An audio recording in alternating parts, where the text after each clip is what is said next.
नमस्कार दोस्तों। क्या आप डॉक्टर बनना चाहते हैं? अगर आप डॉक्टर बनना चाहते होंगे तो नीट का नाम आप ज़रूर सुने होंगे। गाइस, पहले नीट के स्थान पे एआईपीएमटी होता था। एआईपीएमटी का फुल फॉर्म होता है all India pre medical test. तो उसके बेसिस पर आपको इन कोर्सेज़ को करने का अवसर मिलता था। लेकिन अब चूँकि एआईपीएमटी को हटा दिया गया है और इसके स्थान पर नीट नाम का एक नया एंट्रेंस टेस्ट ऑर्गेनाइज करवाया जाता है, जिसके माध्यम से आपको आगे सिलेक्शन मिलता है। तो गाइज, आज के इस वीडियो में हमारा टॉपिक है नीट।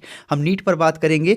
नीट क्या है, नीट की तैयारी आपको कैसे करना है, इसके परीक्षा का पैटर्न क्या है, कितने चांस मिलेंगे, मिनिमम क्वालिफिकेशन क्या है, आवश्यक डॉक्यूमेंट्स क्या होंगे और काउंसलिंग प्रोसेस, सिलेबस, इन सारे टॉपिक्स को हम यहाँ पर छूने का प्रयास करेंगे। तो हम प्रयास करेंगे कि इस वीडियो के बाद आपको और कोई और वीडियो देखने की आवश्यकता नहीं पड़े। सारी चीज़ें आपको यहाँ पर फुल फॉर्म होता है नेशनल एलिजिबिलिटी एंट्रेंस टेस्ट, ठीक है। और ये ऑर्गेनाइज करवाया जाता है, एक नेशनल टेस्टिंग एजेंसी है जिसे एनटीए के नाम से भी जाना जाता है, और ये इस एग्ज़ाम को ऑर्गेनाइज करवाती है। गाइज, इस एग्ज़ाम के माध्यम से आप एडमिशन ले सकते हैं MBBS, BDS, MD, MS, MDS और भी डिफरेंट ब्रांचेज में। तो गाइस, यहाँ पर सबसे पहले बता देते हैं कि जब नीट का फॉर्म आता है तो उसका जो एप्लीकेशन फ़ीस रखा जाता है वो 1500 रुपये जनरल कैटेगरी के लिए रखा जाता है। अगर आप इकोनॉमिक वीकर सेक्शन से हैं या फिर ओबीसी हैं तो आपको 1400 रुपये देना पड़ता है। वहीं अगर आप एससी एसटी हैं या फिर आप हैंडीकैप्ड हैं तो आपको 800 रुपये की फ़ीस पे करनी पड़ती है। इस फॉर्म को अप्लाई करने के लिए आपकी मिनिमम एज 17 वर्ष होनी चाहिए और अधिकतम अगर आप जनरल कैटेगरी में हैं तो 25 वर्ष होनी चाहिए। और अगर आप किसी जैसे मान लीजिए आपने एससी में हैं या फिर एसटी में हैं तो आपको 5 वर्ष का यहाँ पर छूट मिल जाएगी, तो आप 30 वर्ष तक अप्लाई कर सकते हैं। तो ये तो बेसिक रिक्वायरमेंट हुई। उसके बाद अगर हम यहाँ पर बात करें तो कम से कम एलिजिबिलिटी इसके लिए जो आपके पास होनी चाहिए वो 12th होनी चाहिए। 12th आपको 50% मार्क आपका 12th में होना चाहिए और कम से कम फिजिक्स, केमिस्ट्री और बायोलॉजी आपका एक जो है ये सब्जेक्ट्स हो। यानी इंटर में आपको फिजिक्स, केमिस्ट्री और बायोलॉजी सब्जेक्ट लेके चलना पड़ेगा, तभी आप नीट के लिए एप्लीकेबल हो पाएंगे। अगर यहाँ नीट एग्ज़ाम की बात करें तो नीट एग्ज़ाम 2 टाइप के होते हैं। एक नीट यूजी होता है और एक होता है नीट पीजी। यूजी का मतलब होता है अंडर ग्रेजुएट कोर्स और पीजी का मतलब होता है पोस्ट ग्रेजुएट कोर्स। यानी एक स्नातक डिग्री है और एक है परा स्नातक। स्नातक में आप एमबीबीएस, बीएमडी का बीडीएस कर सकते हैं और नीट पीजी में आप एमएस, एमडी और भी बहुत सारे ब्रांचेज हैं तो वो आप कर सकते हैं। तो गाइस, यहाँ पर एक चीज़ और इम्पॉर्टेंट है कि इस फॉर्म को भरते समय आपके पास आधार कार्ड मैंडेटरी होना चाहिए। एग्ज़ाम देते समय भी आधार कार्ड आपके पास होना चाहिए, ठीक है। बेसिकली अगर एग्ज़ाम की बात करें तो ये एग्ज़ाम ऑफलाइन होता है, ऑनलाइन एग्ज़ाम नहीं होता, बल्कि ऑफलाइन ही आपको एग्ज़ाम देना पड़ेगा। पेपर और पेन से आपको एग्ज़ाम देना पड़ेगा। अब इसके बाद अगर यहाँ पर हम एग्ज़ाम के पैटर्न की बात कर लें तो ये एग्ज़ाम आपको ऑब्जेक्टिव टाइप देना पड़ेगा। इसके लिए कुल 3 घंटे का आपके पास समय दिया जाएगा और जो प्रश्न पूछे जाएंगे वो physics, chemistry, zoology and botany section से होंगे। फिजिक्स से आपसे कुल 45 क्वेश्चन पूछे जाएंगे जो कि 180 मार्क के होंगे। केमिस्ट्री से 45 क्वेश्चन पूछे जाएंगे, ये भी कुल 180 मार्क के होंगे। और जूलॉजी, बॉटनी को मिला के 90 क्वेश्चन पूछे जाएंगे जो कि 360 मार्क के होंगे। अगर हम ऑल ओवर क्वेश्चन की बात करें तो ये क्वेश्चन हो जाते हैं आपके 180 और कुल अगर मार्क की बात करें तो कुल 720 मार्क हो जाते हैं, ठीक है। तो यहाँ पर 180 क्वेश्चन आपसे पूछे जाएंगे, कुल 720 मार्क के होंगे। यानी एक क्वेश्चन आपका 4 नंबर का होगा और अगर आपका एक क्वेश्चन सही होता है तो आपको 4 नंबर पूरे पूरे मिलेंगे। लेकिन अगर एक क्वेश्चन गलत होता है तो यहाँ नेगेटिव मार्किंग का भी प्रावधान है और ये नेगेटिव मार्किंग 1/4 है। यानी कि अगर आप 4 क्वेश्चन गलत करते हो तो आपका एक सही क्वेश्चन समाप्त हो जाएगा, ठीक है। ये जो पेपर होगा ये आपका बिलिंगुअल होगा, यानी कि हिंदी और इंग्लिश दोनों में होगा। और अगर मैं गलत नहीं हूँ तो इसके एग्ज़ाम का टाइम वही शायद दोपहर में 2 से 5 के बीच में होता है। आप एक बार कंफर्म कर लेंगे, ठीक है। उसके आगे हम बढ़ते हैं और इसके आगे बढ़ेंगे तो इसके बाद फिर आता है counselling process. Guys, counselling process जो इसका है वो ऑनलाइन है। ऑनलाइन काउंसलिंग करवाई जाएगी, 3 राउंड में काउंसलिंग होगी। ये जो 3 राउंड हैं ये आपके रैंक के हिसाब से डिसाइड किए जाएंगे कि आपका रैंक कितना है और उसी हिसाब से आपका काउंसलिंग स्टार्टिंग में रहेगी कि सेकंड में रहेगी कि थर्ड में रहेगी। इस प्रकार 3 राउंड में काउंसलिंग होगी। सबसे पहले आपको काउंसलिंग के फर्स्ट स्टेप में आपको रजिस्ट्रेशन करना पड़ेगा। जो जो जो नीडेड डिटेल है वो नीडेड डिटेल आपको देनी पड़ेगी। उसके बाद स्टेप 2 में आपको कॉलेज चूज करना पड़ेगा और किस कोर्स के लिए आप कौन से कॉलेज को चूज कर रहे हैं ये भी आपको करना पड़ेगा। उसके बाद स्टेप 3 में आपको कॉलेज लॉक करना पड़ेगा। तो ये सारी बेसिक रिक्वायरमेंट्स हैं। उसके बाद अगर आगे बढ़ेंगे तो यहाँ डॉक्यूमेंट्स आएंगे। डॉक्यूमेंट्स आपको जो लगेंगे वो भी हम बता दे रहे हैं। इसके लिए बेसिकली आपके पास हाई स्कूल और इंटरमीडिएट की मार्कशीट होनी चाहिए, साथ ही साथ हाई स्कूल और इंटरमीडिएट की पासिंग सर्टिफिकेट भी होने चाहिए। नीट 2020 प्रवेश पत्र आपके पास होना चाहिए, अगर आप 2020 के लिए देना चाहते हैं तो इसका प्रवेश पत्र होना चाहिए, या फिर आप 21 22 जो भी देंगे उसका प्रवेश पत्र होना चाहिए नीट का। उसके बाद नीट में जो आपका रैंक जारी होता है वो रैंक कार्ड आपके पास होना चाहिए।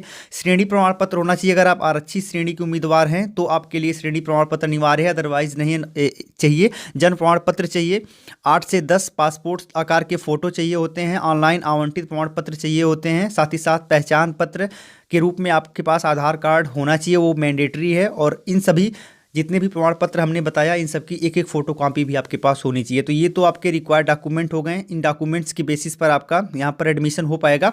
उसके बाद अगर यहाँ टोटल अटेम्प्ट की बात करें तो आप सभी को 3 अटेम्प्ट मिलते हैं, यानी कि अगर आप किसी भी कैटेगरी से बिलोंग करते हैं आपको 3 ही अटेम्प्ट मिलेंगे। बेसिकली यहाँ पर जो सबसे बड़ी बात यह है कि अगर आप जनरल कैटेगरी से बिलोंग करते हैं तो आपके पास एज आपकी लिमिटेड होती है, तो उसी एज में आपको 3 अटेम्प्ट मिलते हैं। जबकि अगर आप कैटेगरी में बिलोंग करते हैं तो कैटेगरी में एज आपकी थोड़ी सी बढ़ जाती है, तो उस बढ़े हुए एज में आप 3 अटेम्प्ट ले सकते हैं। तो ये बेसिक यहाँ पर चीज़ें हैं जिसके बारे में हमें समझना है। इसके बाद यहाँ लगभग सारी चीज़ें हमने कवर कर ली हैं। अब एक बार इसके हम डिटेल सिलेबस को देख लेते हैं कि किन किन सेक्शन से आपसे क्या क्या पूछे जाएंगे। उसके बाद फिर तो सबसे पहले हम आएंगे फिजिक्स सेक्शन पे। फिजिक्स सेक्शन से जो आपके प्रश्न पूछे जाएंगे वो 11th और 12th दोनों से होंगे। 11th के जो आपके टॉपिक यहाँ पर मेजर हैं, ऑफिशियल नोटिफिकेशन में वो हम आपको बता दे रहे हैं। तो इसमें फिजिकल वर्ड एंड मेजरमेंट है, उसके बाद काइनेमेटिक्स है, लॉ ऑफ मोशन है, वर्क एनर्जी एंड पावर है, motion of system of particles and rigid body है, ग्रेविटेशन है, प्रॉपर्टी एंड बल्क मैटर है, थर्मोडायनेमिक्स है, behaviour of perfect gas and kinetic theory है, ऑक्सीलेशन एंड वेव्स है। ठीक है, तो ये सारे टॉपिक्स जो है वो आपके 11 से लिए गए हैं, और आपके जो कुछ टॉपिक 12 से लिए गए हैं वो भी हम देख लेते हैं। 12 से आपके जो टॉपिक हैं वो हैं electrostatics, current, electricity, magnetic effect of current and magnetism, electromagnetic induction and alternating currents, electromagnetic waves, optics, dual nature of matter and radiation, atoms and nucleus and जो आपका नेक्स्ट है वो है इलेक्ट्रिक डिवाइसेस। ठीक है, तो ये आपके टॉपिक हो गए फिजिक्स के। उसके बाद आपके सेकंड जो टॉपिक आते हैं वो आते हैं केमिस्ट्री के, वो भी हम देख लेते हैं। केमिस्ट्री के जो आपके टॉपिक हैं वो हैं क्लास 11 से some basic concept of chemistry, structure of atom, classification of elements and periodicity in properties, chemical bonding and molecular structure, states of matter, gases and liquids, thermodynamics, equilibrium, redox, reduction, hydrogen s block element। उसके बाद second जो आपका next है वो है some P blocks element. ये सारी चीज़ें आपसे 11 से पूछी जाएंगी। 12th में केमिस्ट्री से पूछा जाएगा solid state solutions, electrochemistry, chemical kinetics, surface chemistry, general principle and process of isolation of elements, p blocks element, d and f block elements, coordination compounds, haloalkanes of and haloarenes and alcohol, phenols and ethers. ठीक है, तो ये सारी चीज़ें जो है ethers, ये सारी चीज़ें आपसे पूछी जाएंगी। उसके आगे अगर हम बढ़े तो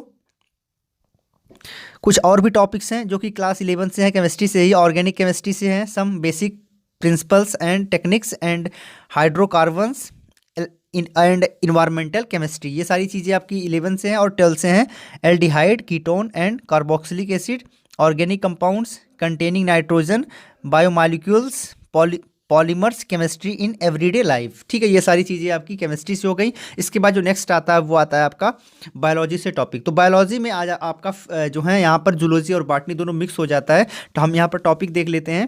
क्लास 11 से पूछा जाएगा diversity in living worlds, structure, organisation and animals and plants, cell structure and functions, plant